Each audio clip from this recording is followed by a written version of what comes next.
You're down 20. The team looks terrible. And everything is, you can see clearly. You should have started with that song. I can see clearly now, the rain is gone. You can see clearly.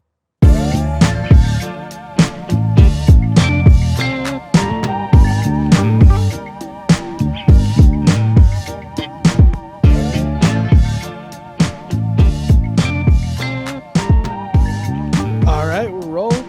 Pop, how you doing, man? What's going on, son? Made it. You made it. Hey, In-person pod. don't forget to talk into the mic, okay? I got you, Pop. I got you. I feel like I need to drop a tune or something here. Go for it. You've been saying you want to sing more. Find another love like mine. That's all the people can handle. It's tough. It's tough. I didn't warm up. Guys, welcome back to the Dama Pod, BC Sports Up Plus podcast. At it again, in person, kind of a Jets post-game, 49ers pregame, hybrid, holiday Christmas edition. The doppio. Special podcast for you guys this week. We're bringing it all to you. Of course, the boys couldn't make it easy on us, give us nothing to talk about. For the second straight week, the big headline, Sam Howell benched, Jacoby Brissett takes over. So you're watching the game. It's going exactly according to plan, frankly. You're down 20. The team looks terrible. And everything is, you can see clearly. You should have started with that song. I can see clearly now, the rain is gone.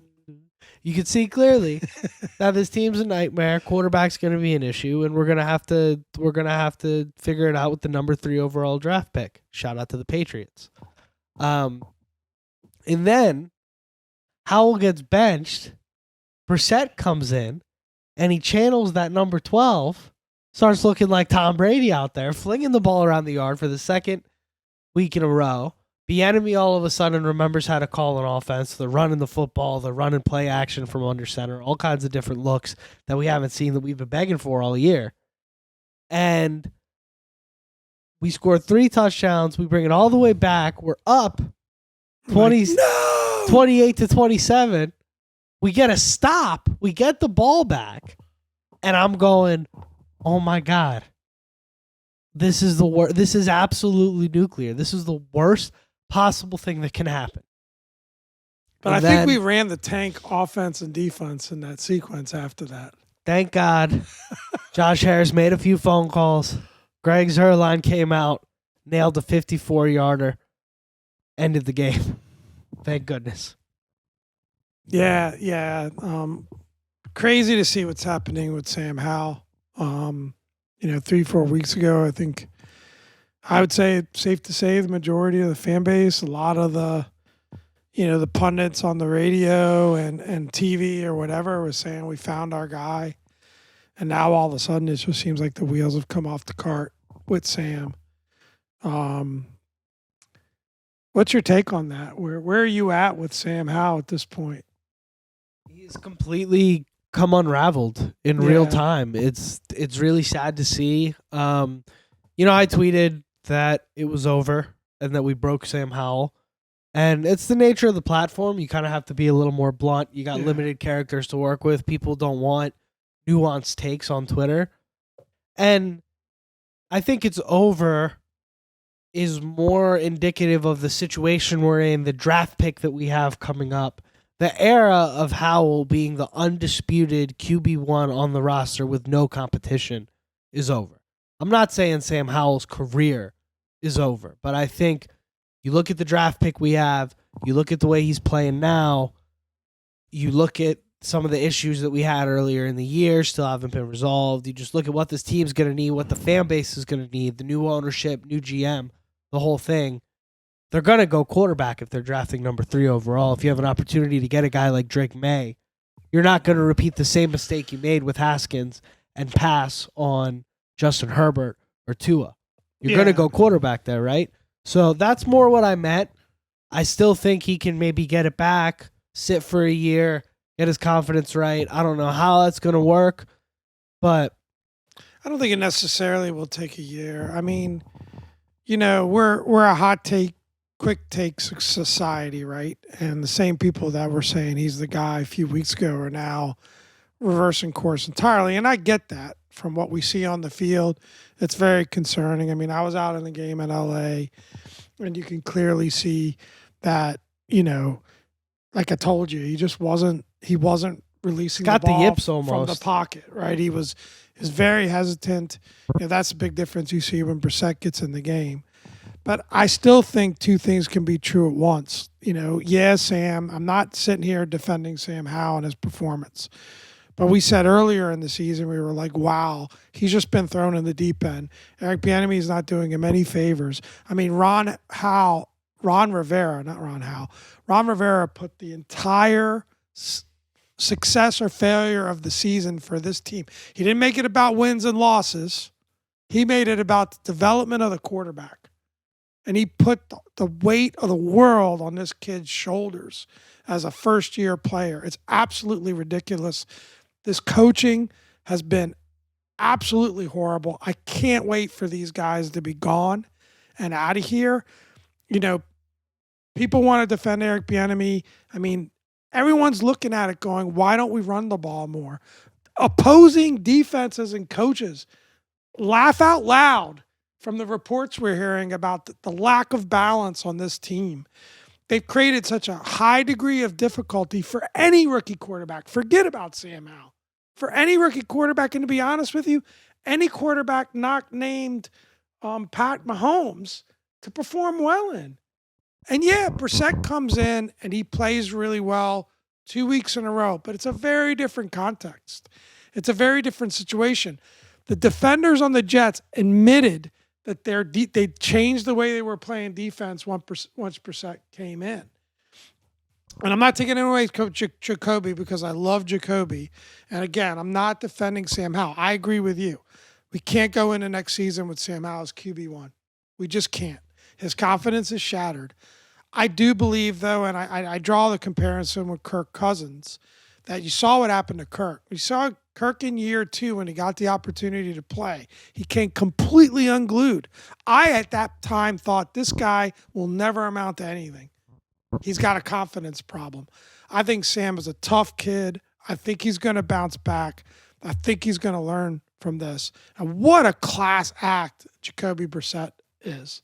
I mean, it's amazing listening to his press conference afterwards, and all he talked about was helping Sam.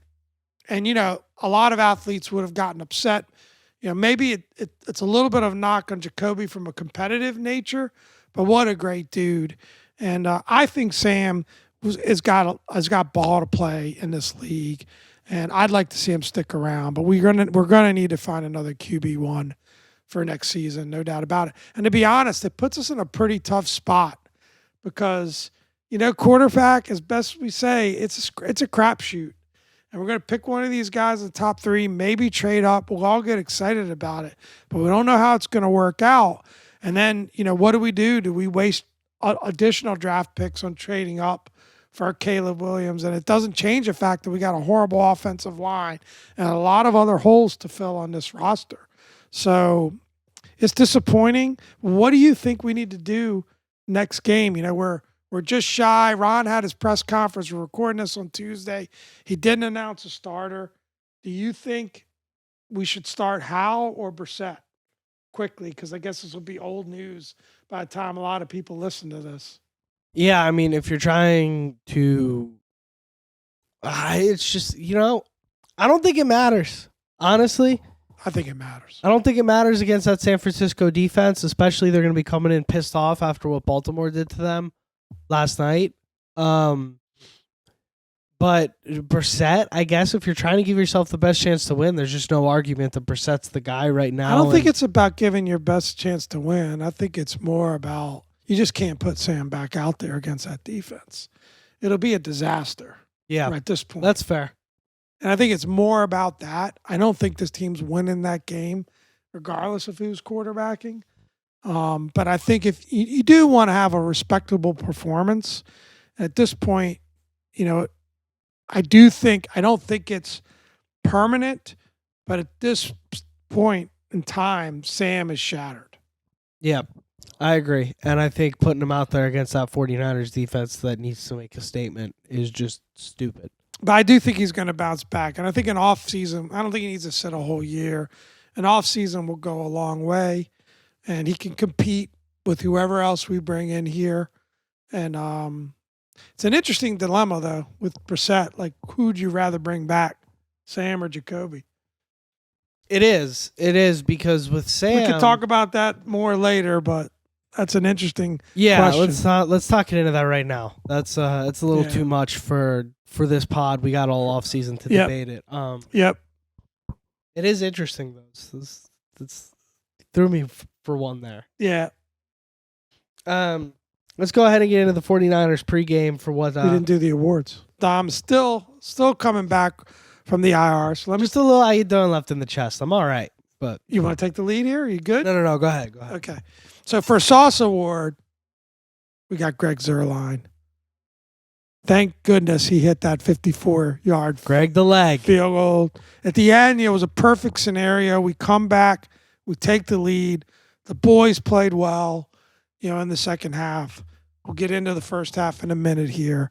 But thank goodness he made that kick. And we are now, if the season was to end today, the number 3 pick in the draft, which is huge. And, does Bailey Zappi get a Sauce Award for balling out with the Patriots on he Christmas gets an Eve? honorary mention. There you go. But I hate tanking. I hate losing. I want to win every game we play. But I think it's almost unanimous out there. It's better for us to lose, to compete and lose. Would love a similar scenario against the 49ers, really compete, play well. I think when people just, one thing that annoys me is when people say there aren't any good players on this team. That annoys me. There are a lot of players on this team. Did not forget to play football. Terry can still play. Chris Rodriguez looks like a good young football player. I still believe in our backs in general. With Gibson and B-Rob, we've got some good players on this team. I think Dotson can still play. I mean, we'll get into roster breakdown later, but we need the pick. It's more about the pick, but that's one of the reasons I'm in favor of starting Jacoby, is to see the other players benefit from that and to see if we can get some good performances out of the group in general. But for our helmet stickers, we got Jacoby Brissett, of course, comes in, leads to 3 TDs while he's in there. Chris Rodriguez, great performance, 2 touchdowns, 10 for 58. Didn't get enough carries, in my opinion. Cody Barton, your main man, big INT. I was laughing my ass off watching him return that ball. Had some speed.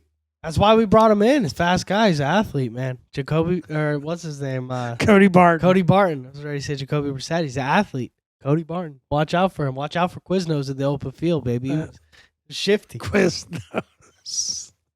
And then the kickouts of the game, just that horrible first half. Yeah, from definitely. Sam's performance, from the play calling, from the fumbles, from the block punts. It was like the Bad News Bears. It was incredible. Just a few minutes into the first quarter, the announcers were saying it was about as bad a start as they've ever seen. Just horrible.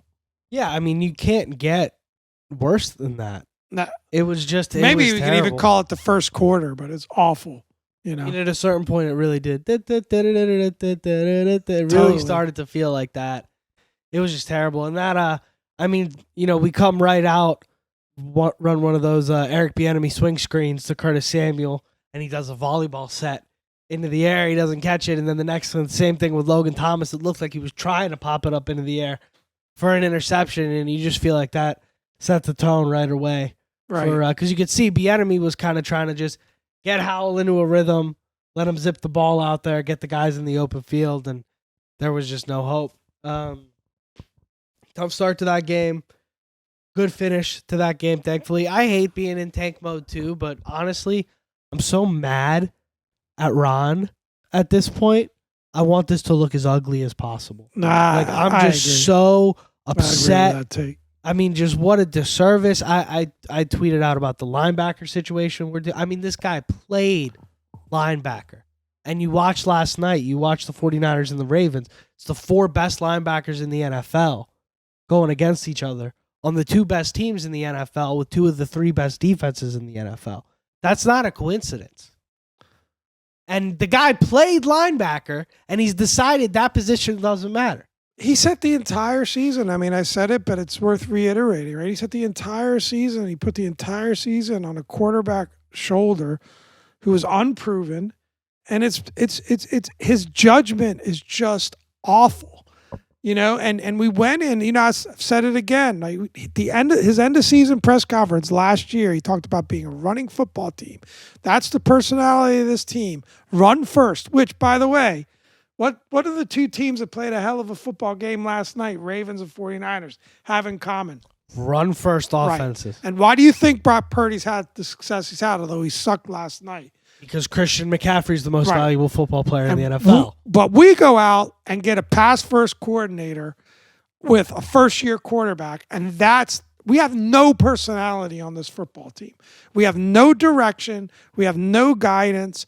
And it blew up once again in Ron Rivera's face. And what are we like less than 2 weeks away from him no longer being our head coach? And that's the best news.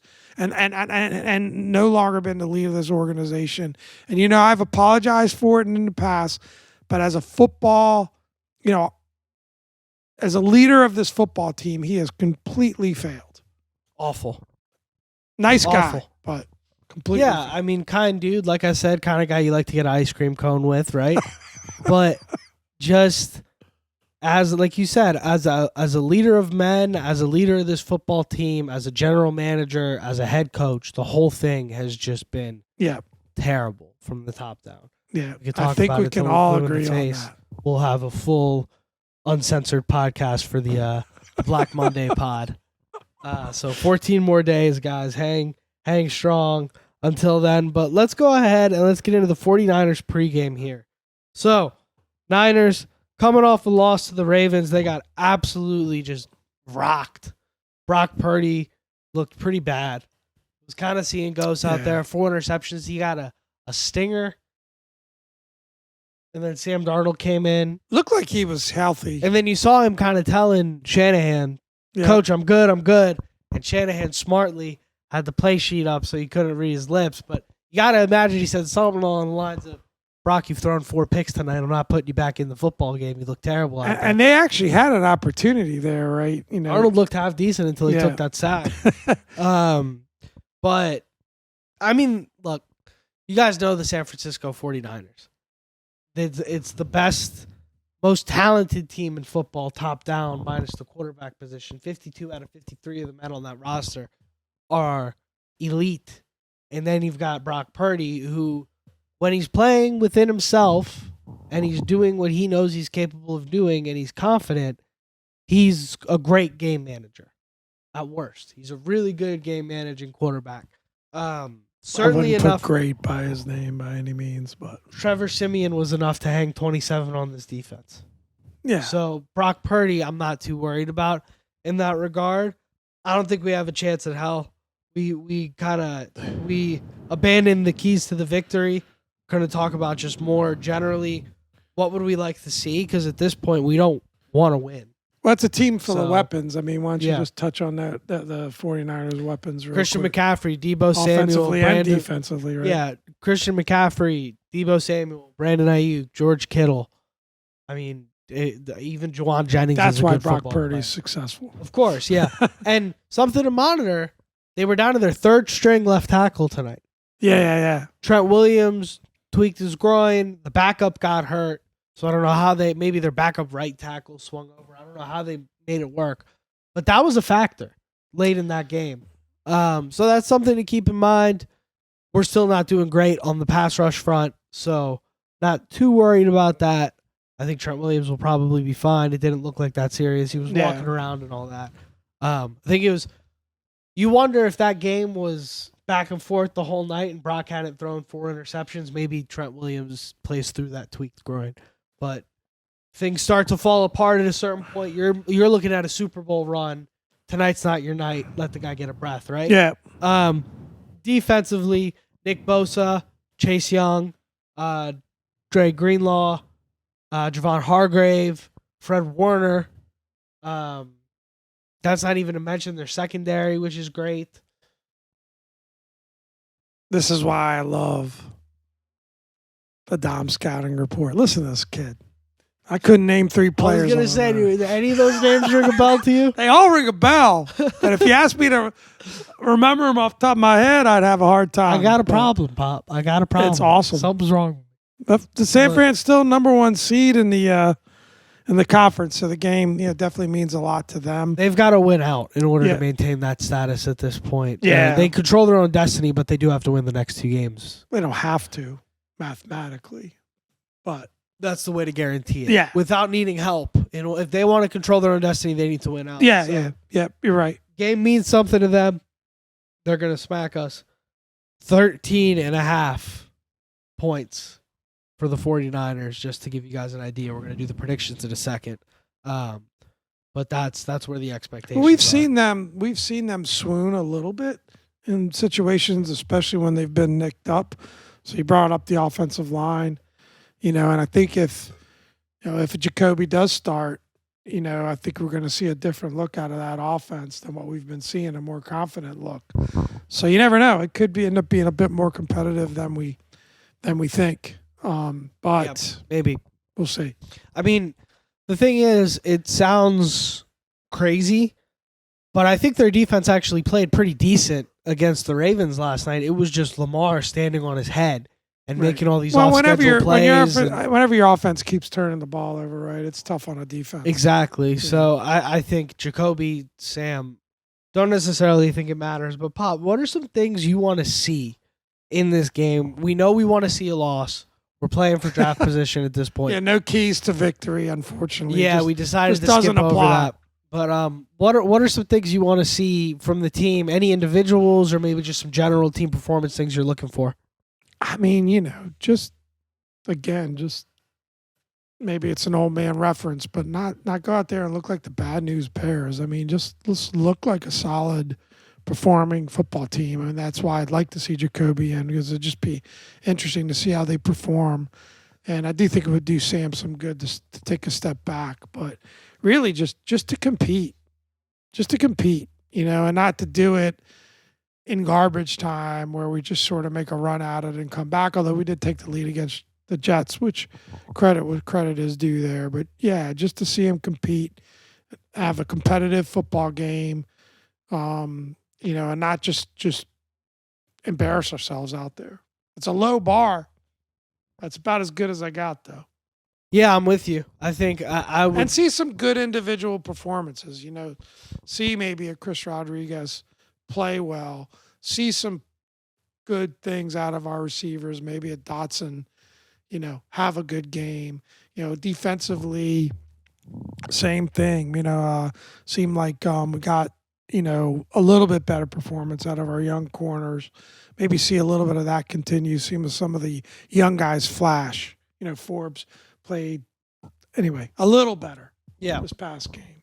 Yeah, I'd like to see Terry McLaurin get his name called a few times. I'd like to see Deron Payne get his name called a few times. I'd like to see some of those big name, big money guys that we're tied to going forward. I'd like to see something out of them, which is why Jacoby maybe makes a little more sense to get something there. Excited about Chris Rodriguez. I heard about an MRI. Don't really know what's going on there. I didn't hear that. Hope he's okay. Maybe I'm wrong. Maybe I misheard something. We were kind of hitting balls in the garage on the simulator there. So we'll see what's going on there. But he was probably the most exciting thing about last week was the way he was running the football and kind of getting downhill and taking care of business. So we'll see. I mean, maybe we got a stud with him. I told you, I think he looks like he kind of runs like B-Rob, but fast. He's like, that's the knock on Brian Robinson, right? Is he doesn't have the breakaway speed and maybe he's not as elusive, but he's got that, like, he seeks out contact almost. I'm not seeing anything, any injury reporting on him. All right, good. I misheard it. Ignore that. No, you might be right, but I don't see it. All right, if you're not seeing any reporting, we're rocking with that. Yeah. So, yeah, that's what I got my eye on is Chris Rodriguez for sure. He's the number one guy I'm looking out for, and then Terry and Deron Payne. Well, I think our backs in general, I mean, to me, I like our backs a lot. Yeah, it's a decent group. Yeah. It's a decent group. So, let's do some predictions. Pop, I already said it, -13.5. Do you think we cover? I'm not going to pick the Commanders at this point. I You just can't right? do it. I would, I think there is a scenario where they can stay competitive. We don't know who's going to start at quarterback. I think that's going to make a big difference here. Yeah. But I'll go Niners as the official pick. I'm with you. I agree. I think you just have to go 49ers. There's no reason to go anybody else. Yeah, especially coming off a loss. So it's not going to be easy for them. A short turnaround in the week and coming across country is going to be a tough spot for them. So, plus, like you said, they're a little beat up. But, and if it is Jacoby, he could give that team a little bit of a spark. But I'll still pick the Niners. Yep. So let's get into our Bada Bets. What do you say? Yeah. Go around the league a little bit. Had a good week. Had a very good week. 4-2. So Pop 40, 37-4 on the year. Me 42, 35-4 on the year. So pretty good. Pretty good. Damn solid. I guess we have an opportunity to add some more pushes here with these square lines. But we got Jets at Browns Thursday Night Football. Browns are 7-point favorites there with Joe Flacco. Slinging it. I wish I had a better Baltimore accent. Flacco. Is he elite? Should we reopen the Joe Flacco elite conversation? No, it is crazy what's going on. He's spinning it, man. This might be before your time, but I remember like Vinny Testaverde late in his career, another Italian, great Italian QB. There it is, better than Tommy DeVito. But he's having a resurgence, and it's wild. Yeah. It's wild. They've already re-signed him, I think. I saw a pretty funny tweet. It said he played against Troy Polamalu, so these new safeties are nothing to him. He had to see Polamalu twice a year, which I think, we've talked about. There's been a lot of discourse about where the league's at now and the quality of the play. But, yeah, quarterback definitely used to be better than it is now, and Flacco's maybe showing it. He threw for like 380 yards last week. The Browns have the third best record in the AFC. If they weren't in the same division with the Ravens, they have the third best record. So they're the fifth seed because of the fact that they're a very good football team. Yeah, and so they're making a run, and it's really interesting. I'll just say it. I'm going Browns there. I think the Jets suck. Yeah, you got to go Browns there. The Jets suck. We just suck more. Yeah. It was crazy, but once Brissett came in, we were clearly, and I know sometimes dynamic and momentum of the game changes, but we were clearly the better football team with better quarterback play there. So I got no confidence in the Jets. I think the Browns are going to spank them. Yep. Yeah. Especially at home. I'm with you on that. Trevor Siemian is just Trevor Siemian. There's not much you can do there. We got Lions at Cowboys. Cowboys 6-point favorites Saturday night at 8:15. Nice little Saturday night game there for sure. Very good game. Yeah, 6 points is a lot here. What do you like, Pop? If I'm on the fence, I'm going to go against the Cowboys, and I'm on the fence on this one, to be honest. So Lions are playing good ball. I'll go Lions. I'm not on the fence, and I'm also not intentionally tailing you. But I'm taking the Lions here. I think that's a smash pick. Dolphins at Ravens. Ravens 3.5-point favorites. I'm going to take the Ravens. What do you like, Pop? Ravens at home on New Year's Eve. I'm going to ride with the Ravens, too. They're just playing cold weather football. Game for the Dolphins. They got to prove it to me that they're not going to beat them. But that's a big one. Standing-wise, that's a really very big one because the Dolphins are kind of right nipping at their heels in the AFC, and I think if the Dolphins beat the Ravens, then it comes down to week 18, right?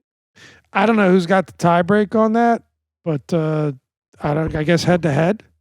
I don't know how head-to-head's the first one, I think. So tell you what, you don't got to ask me about how draft position works. I know all about that. But playoff seeding is not something we've had to familiarize ourselves with. That's a big one. Of the Washington media. Let's just say it's for the number one seed in the AFC. So we both took the Ravens there. And yep. then Sunday, Bengals at Chiefs. Chiefs are 7-point favorites. Bengals obviously without Joe Burrow. What do you like there, Pop? This is, Chiefs are just not playing well. Been saying it all year. Nobody wants to hear it. I'm with you. I'm convinced at this point, but So that's another tough one, but I'll go Chiefs at home and just hope that they finally, break out, turn things around a bit. Yeah, it's just if Burrow was healthy, you take the Bengals, of course, but it's just so hard to bet on Mike Browning over Patrick Mahomes, right? You gotta take the Chiefs there. Yeah. And then you got Packers at Vikings. Vikings 1.5 point favorites on Sunday Night Football. Man, this is like a coin flip. Both teams 7-8. Both teams kind of inconsistent. In the hunt, in the Ron Rivera hunt. Yeah, I mean, I guess you'd say Green Bay's got the better quarterback. Minnesota just kind of a revolving door. Mullins has been all right. He's all right. Good defense. Who you picking? I'm taking the Packers. I'm going to take the Vikings just because you picked the Packers. There it is. No other good reason. Make it easy, because yeah. We picked every other game the same again. So We did. So I'll take the Packers there. It's all going to come down to that. Guys, let's wrap this thing up without further ado. That was fun. That was a blast. It was a great time. This is Pop. Thanks for another great week, guys. I think we did all right. A little over 30. 31. I got to make a couple edits. Yeah, that's. Love me, baby. Oh.